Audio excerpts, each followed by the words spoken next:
You're listening to the Jonker podcast. This podcast is brought to you by MC242 IPR MSA UITM Malacca chapter as an assignment for PRO549. Remember, Jonker Walk is a place, Jonker Talk is us.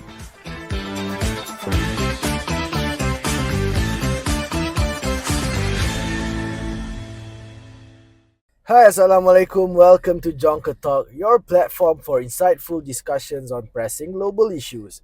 Today, I'm your host, Ahmad Lokman, and we are going to begin on a journey to investigate this goal. The United Nations, as part of the Millennium Declaration that was issued in the year 2000, adopted this aim, along with a number of others. And to address the most pressing problems that humanity is currently facing, the Millennium Development Goals (MDGs) acted as a roadmap for global development activities. So, without wasting any more time, we are lucky enough to have a wonderful guest for our podcast here today. And because of his most recent research article, which is about poverty alleviation and community development, we invited Mr. Aiman Daniel, who is also the president of IPR MSA. Aiman, I am pleased to have you here today. Uh, Thank you for having me, and I'm so honored to be a part of your speaker today, Lokman. It's a pleasure to be here. Okay, so Aiman, first of all, let's start by understanding the significance of the Millennium Development Goals. So basically, these ambitious targets were set by the United Nations to tackle various global challenges. MDG 1, in particular, Mhm. aimed to halve the extreme poverty rate and reduce hunger by 2015 compared to 1990 levels. Mhm. So, Aiman, can you give us a brief overview of MDG 1 and its historical context? Absolutely, Lokman. So, as part of the Millennium Declaration, which was signed by world leaders in 2000, which was 24 years ago, Mm-hmm. Millennium Development Goal Number 1, or also known as MDG 1, was a major global project. The MDGs was a set of 8 linked goals meant to solve a wide range of important problems for all people by 2015. It was MDG's one main goal to end extreme poverty and food, which was seen as the major barriers to human progress and well-being. MDG's one history background comes from a deeper understanding of poverty and what it means. Before the MDGs were made, Lokman, Mm-hmm. All right. poverty was often only seen through an economic lens, with income levels being the main way to measure it.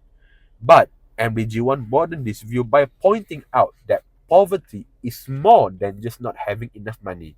It also means not having enough access to basic things like food, Mm. housing, education, and also So, healthcare. healthcare, all right. MDG's one goal was big, but very important to cut in half by 2015 the number of people living in extreme poverty and hunger compared to 1990. In setting this goal, the international community promised to fight poverty in a way that benefits everyone. Wow, your overview of MDG 1 and its historical context is spot on, Aiman. Thank you. Now I know that it was the right thing to do to invite you here to talk about this. So, well, having said that, the Millennium Development Goals, including MDG 1, indeed represented a landmark global initiative aimed at addressing some of humanity's most pressing challenges. Yes. So, by setting specific targets and deadlines, the MDGs provide a framework for concerted action by governments, organizations, and also individuals worldwide. And now, Aiman, with this broader understanding of MDG 1's impact, let's delve into implications on local communities and explore how these initiatives translate into real change on the ground. So, Aiman, could you share your insights on how MDG 1 mobilized various stakeholders and tangible outcomes it yielded in poverty reduction efforts?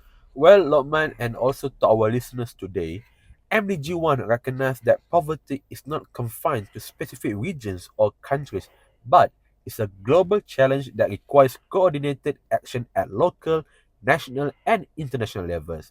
It emphasized the importance of addressing structural inequalities, promoting sustainable development, and empowering marginalized communities to break down the cycle of poverty.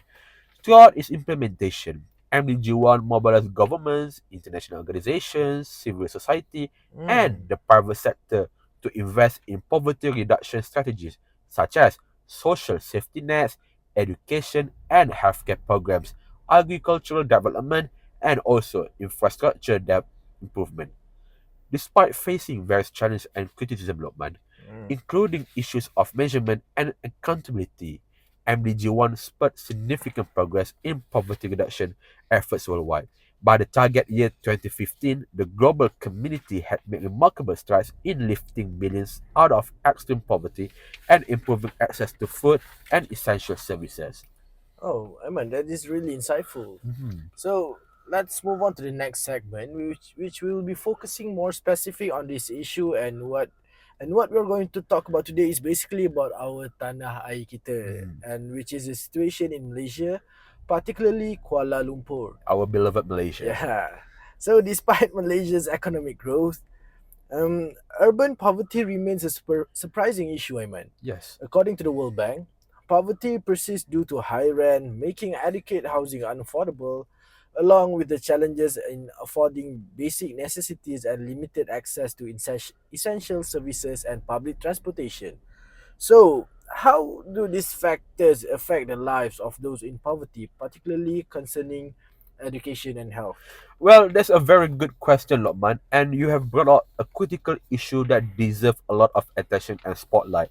Well, as in my latest research paper, I have found that urban poverty in Kuala Lumpur is indeed a complex and pressing challenge, despite Malaysia's overall economic growth. The high cost of living, especially in terms of rent, creates a significant barrier to accessing and adequate housing for many low-income families.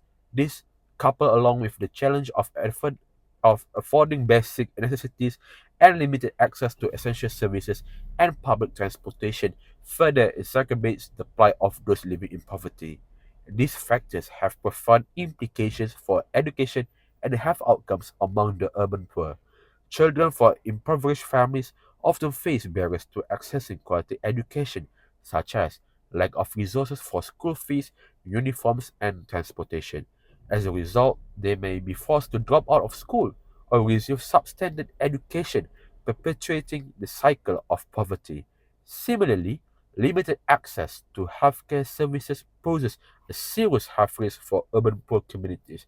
Without adequate healthcare facilities and resources, individuals may delay seeking medical attention or forego essential treatments, leading to preventable illnesses and worsening health outcomes.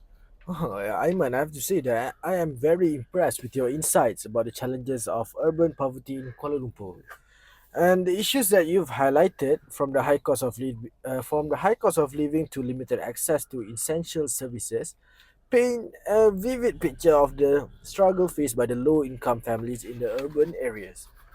And in my response to these challenges that you have stated, Ayman, Mhm, based on your research and also the other scholars that I read, mhm, the Malaysian government has implemented several initiatives aimed at addressing urban poverty and improving the well-being of vulnerable communities. One notable effort is the People's Housing Program, which is a program Perumahan Rakyat (PPR), mhm. which provides affordable housing options for low-income families in the urban areas. So through this program, the government aims to alleviate the burden of high rent and provide a secure housing for those in need. Yes, And additionally, the government has also invested in social assistance programs before, such as the One Malaysia's People Aid, BRIM, yes. and the latest one, which is a Rahmah Cash Aid, and Mhm. also known As as STR. STR, yes.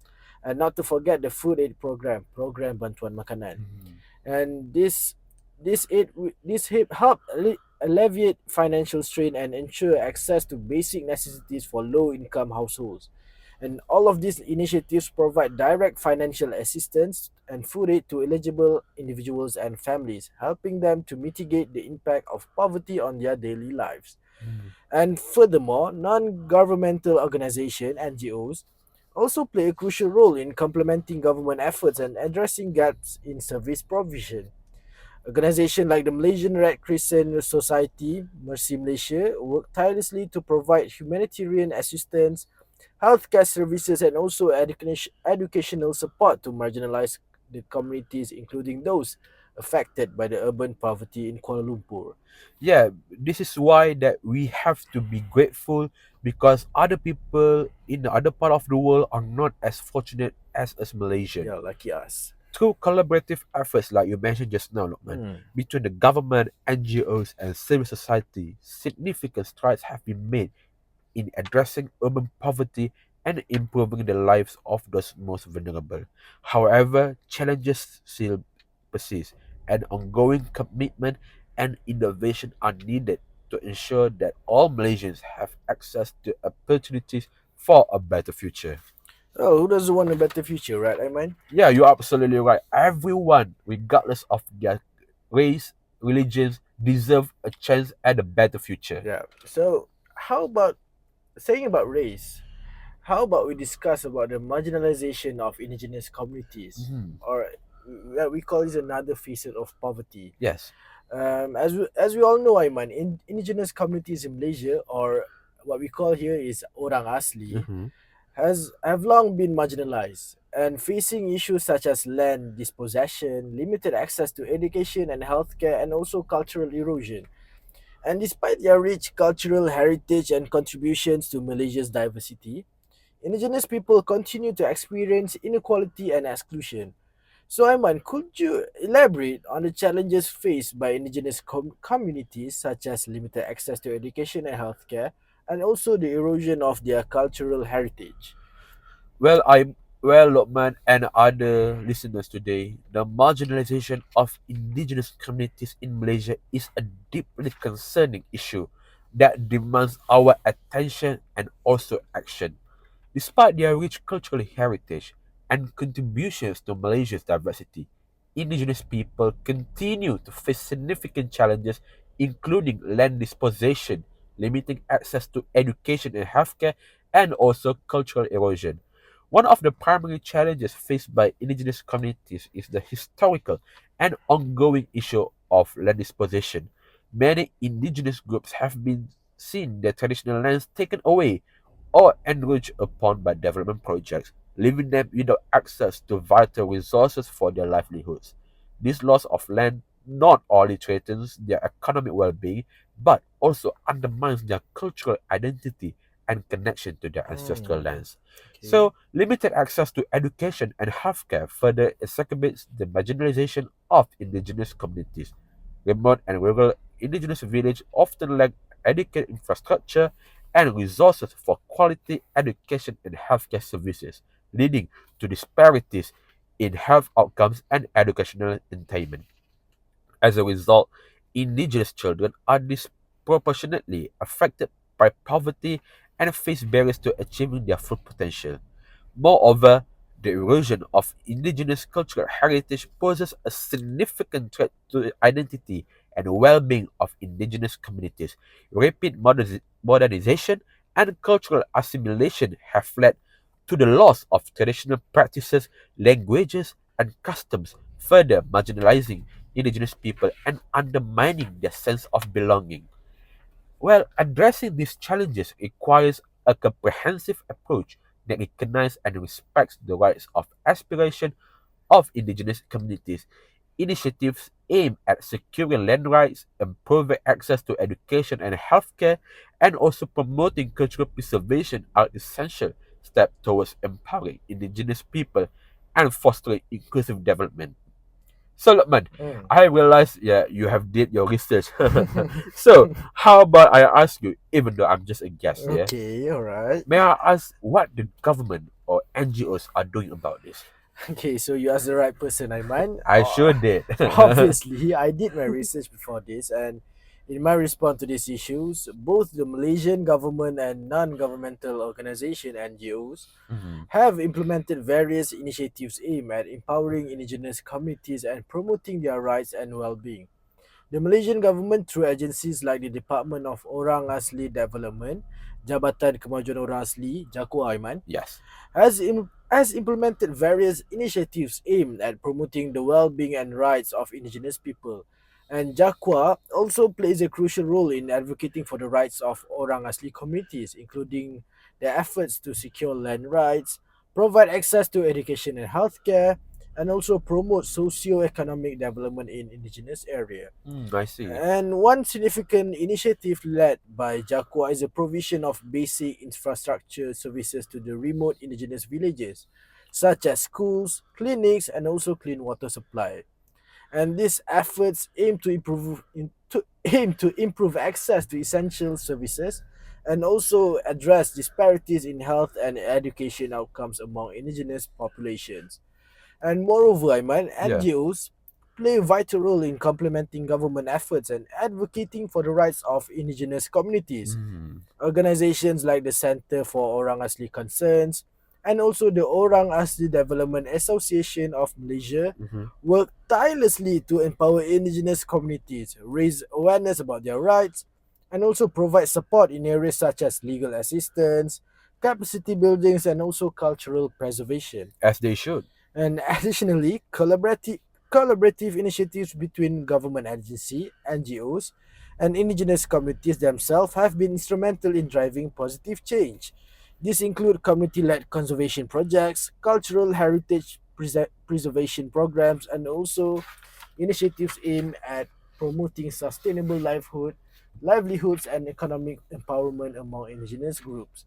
And Ayman, while progress has been made in addressing the challenges faced by indigenous communities, much work remains to be done.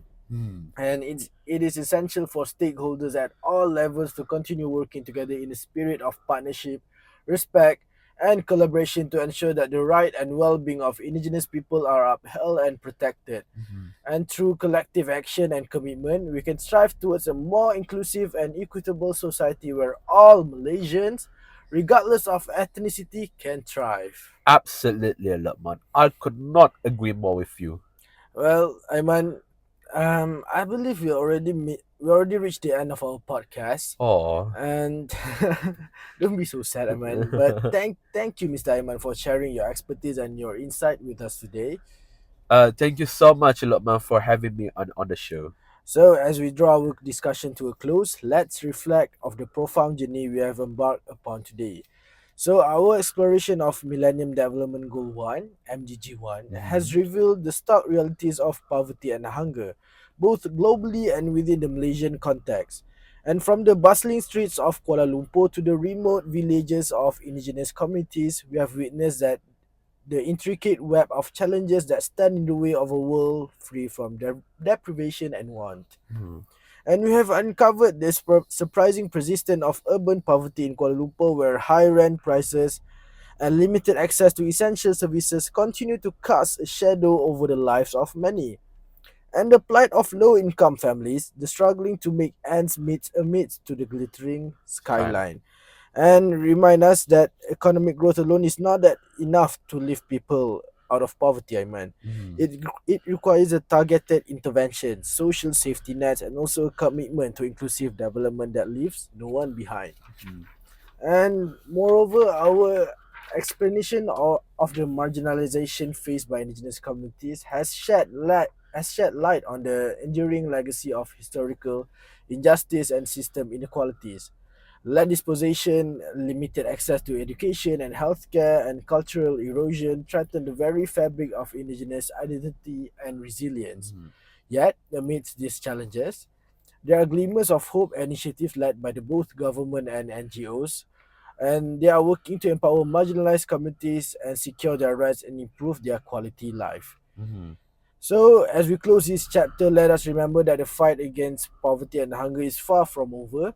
It requires our collective commitment, unwavering resolve, and relentless pursuit of justice and equity. And let us continue to amplify the voices of marginalized, advocate for change, and work towards a future where every individual has the opportunity to thrive. And thank you for joining us on this journey. Together, let's build a world where poverty and hunger are relics of the past, and prosperity and dignity reign supreme. Absolutely, Lukman. Together, we united so we can build a future where no one has to endure the indignity of poverty and hunger. Iman, one Yeah. more thing. On a helpful note, listeners out there can also get involved. Research local organization working with underprivileged communities. You can volunteer your time, you can donate your resources, or just simply raise awareness because every bit counts. Absolutely. And to our listeners out there, thank you for tuning in. Remember, change starts with us. Until next time, stay informed And and stay stay engaged. engaged.